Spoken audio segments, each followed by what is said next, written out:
Welcome to Scaling Legends, the podcast where growth-minded construction leaders unlock the systems and strategies behind building generational companies. This is Deep Dive, the segment where we uncover how real founders are scaling from 5 million to 50 million and beyond, without losing control of quality, culture, or cash flow. Today's episode is brought to you by SmartBusinessAutomator.com, the operations engine behind modern construction firms that want to scale smarter, not harder. If you're dealing with project delays, chaotic scheduling, dropped balls on follow-ups, or manual bottlenecks, Smart Business Automator helps you automate back-office workflows and change order follow-ups, streamline subcontractor coordination and client communication, track bids, leads, and financials in one clean dashboard. Free up your time to focus on building, hiring, and closing bigger deals. Because in construction, scale without systems is just stress. Now, let's deep dive. Okay, let's dive right in. Yeah. Imagine for a moment, what if those obstacles you're maybe bumping up against in your own construction business, what if they weren't really obstacles at all? Like maybe they're actually opportunities. Exactly. Opportunities waiting to happen. And, have you ever looked at the big players, the really successful companies, and wondered what actually makes them tick? Not just what they build, but what separates a good company from one that builds a real legacy? It's a great question. Suppose there's a way to sort of fast track that, to learn from the giants who've already figured some things out. Yeah, what would that mean for you, for your path forward? That's really what we're digging into today. Right. We've been looking at these sources about some major, really innovative construction firms right here in California, kind of the California construction legends, you could say. And our mission really is to unpack all that, pull out the key lessons, maybe the surprising bits, and the practical takeaways from companies that didn't just survive tough times. No, they thrived. They used challenges to innovate, to grow, sometimes over, decades or even more than a century. So this is kind of your shortcut, right? Yeah. By looking at how these leaders operate, you can maybe grasp some core principles of excellence. Doesn't matter if you're just starting out or, looking to scale up. Absolutely. It's about understanding their DNA, essentially. Okay, so where should we start? How about DPR Construction? They seem to have built their whole identity on being different. Oh, yeah, DPR. They're often talked about like a Silicon Valley success story, but, built with actual concrete and steel. It's pretty wild how they began. 1990, right. 3 industry veterans, Doug Woods, Peter Nosler, Ron Davidowski, pooled $750,000. Which sounds like a lot, but in this industry, starting capital. Yeah, but the sources really stressed it wasn't just the money, it was the intention. Right. Their goal, explicitly, wasn't just to compete. It was, and I think this quote is key, to be different from and more progressive than all other construction companies. And that wasn't just talk. It clearly fueled their growth. What are they now, like $9.5 billion in annual revenue? Amazing. But the real insight, I think, from the sources is how they put that different and progressive idea into action, especially with their innovation imperative. Yeah, this part is really interesting. They were pushing sustainability, green building, way before it was mainstream, before LEED was even really a thing. Seriously. The sources point out their first sustainable project was actually awarded a whole year before the U.S. GBC, that's the U.S. Green Building Council, even launched the LED system. Think about that for a sec. They weren't just reacting to the market or regulations. They were basically predicting where the industry was headed. And they kept leading. Their Sacramento office first privately owned LED building in the Central Valley. Then the San Diego facility. That was a global first, right? First commercial building anywhere to hit both LED platinum and net zero energy at the same time. It shows how anticipating the future gives you this huge head start, lets you build expertise. And it wasn't just about the tech, the green stuff. The sources talk a lot about their culture as competitive advantage. Oh, definitely. Consistently on Fortune's 100 best companies to work for. They even hit number 10 back in 2014. That's pretty remarkable in construction, an industry often struggling with worker satisfaction. So how'd they pull that off? Well, the sources suggest it boils down to making their core values, integrity, uniqueness, enjoyment, ever forward, actually mean something. They're not just posters on the wall. They guide decisions, hiring, projects. Exactly. It creates this atmosphere where people treat construction like a craft, something valuable, and that attracts and keeps top talent, the kind you need for complex projects. It's like an authentic culture becomes this almost hidden weapon. And you see the results in their projects now, these net zero buildings, super complex life sciences facilities.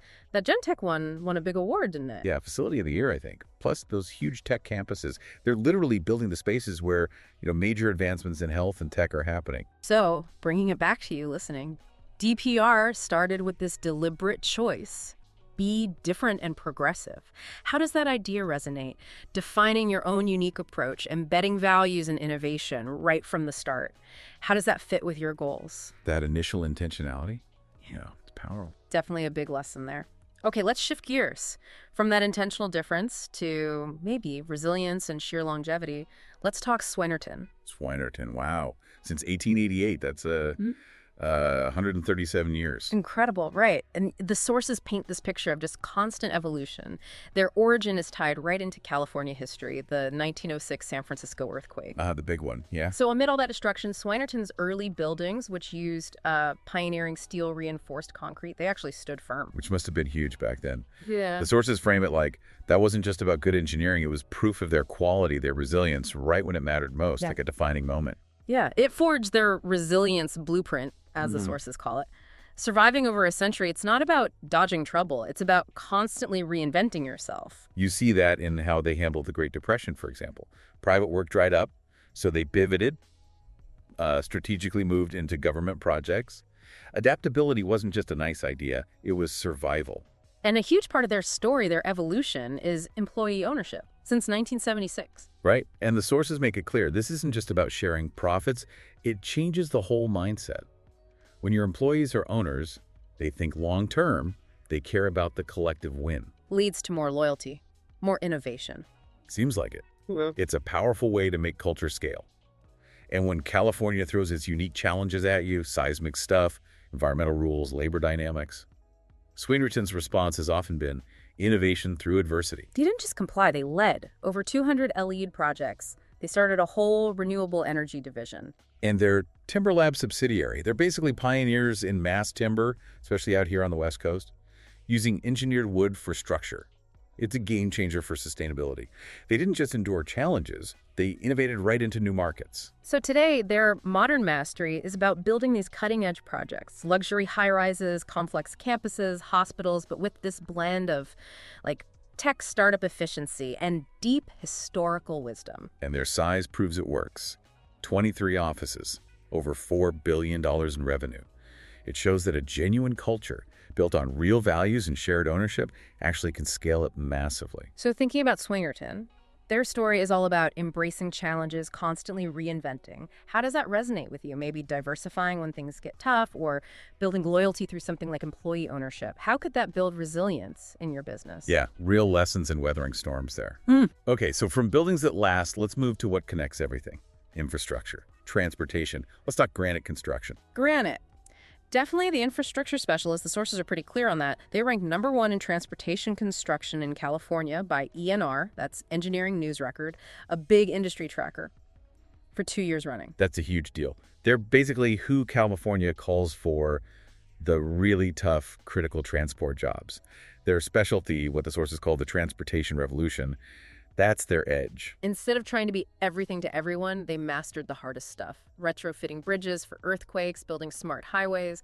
It's less like construction, more like high-stakes infrastructure surgery. Right. And the insight there is that deep, focused expertise in a really difficult niche makes you indispensable. People need you. Especially in California. The challenges are immense. Constant traffic, you can't just stop. Earthquake zones everywhere. Super strict environmental rules, impossible deadlines. It forces innovation under pressure. They had to invent ways to cope. The sources talk about proprietary methods they developed just to handle this stuff, like rebuilding highways while millions of cars are still driving on them. Or replacing huge bridges in just one weekend. Tunneling through geology is so tricky, apparently only a few companies in the world would even attempt it. These aren't just projects, they're massive technical achievements. Born from mastering California's unique problems. And they're not just fixing the old stuff, they're building the future foundation. As California pushes clean energy, Granite's building the backbone. EV charging infrastructure. Yeah, transmission lines for solar and wind, new transit systems. They're literally constructing the platform for the state's next economy.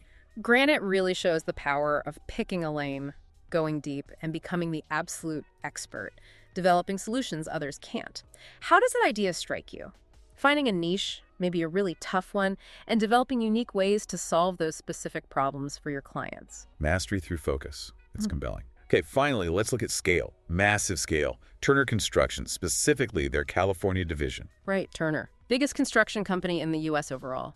And their California arm blends that national century-old experience with, Silicon Valley speed and complexity. They tackle projects so big. Megaprojects. That's the word the sources use. Megaproject Mastery.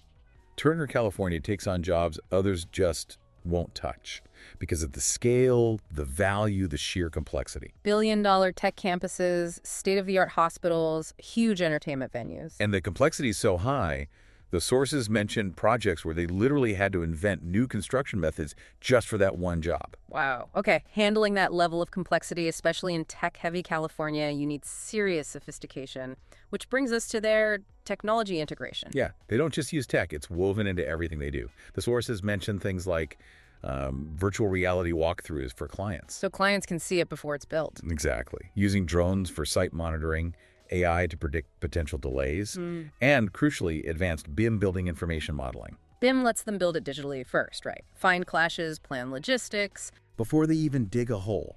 It's not about flashy gadgets. It's about eliminating surprises, ensuring precision execution when the scale is just enormous. And somehow they achieve this scale without compromise. Coordinating hundreds of workers, dozens of subs, timelines over years, that's incredibly hard. Yet the sources highlight their strong safety records, their quality standards. It shows that scale doesn't have to mean cutting corners if you master that complex coordination and really leverage technology smartly. So thinking about Turner, they show how tech and mastering coordination lets you handle these immense projects. For you listening, how does bringing in technology, even if it's just good project management software to start, maybe eventually BIM fit into your vision for becoming more efficient, maybe taking on bigger or trickier jobs? It's about scaling up smartly. So pulling these threads together, DPR's intentional difference, Swinerton's resilience and ownership, Granite's deep focus, Turner's tech-driven scale. They're diverse paths, aren't they? But all built on really solid ground. Definitely. You see those common themes pop up again and again. Innovation, whether it's tech or green building or just new methods. A real focus on culture, valuing people to drive performance. Resilience, too. Embracing challenges, adapting. And understanding that strategic focus, whether it's mastering a niche like Granite or mastering huge scale like Turner. So as you're listening and reflecting on these giants, what stands out most to you? Which story or strategy kind of clicks? Yeah, does pioneering new methods like DPR resonate? Or maybe doubling down on culture and ownership like Swinerton? Is it about becoming the go-to expert like Granite or using tech like Turner? Or maybe it's just that core idea of adapting through tough times that speaks to where your business is right now or where you want it to be. It's worth thinking about which of these blueprints feels most relevant to your own vision for growth, for excellence. There's no single right answer, obviously. But these companies definitely offer powerful, real-world examples for anyone in construction aiming higher. They show that building a great company is just as strategic as building a great structure. So if these legends define their excellence by being different and more progressive, or by forging resilience over 130 years, or mastering immense pressure in a niche, or conquering complexity with tech, well, what unique approach, what focus is going to define your journey, your path from good to truly great in construction? Something to chew on as you lay the groundwork for your own future success.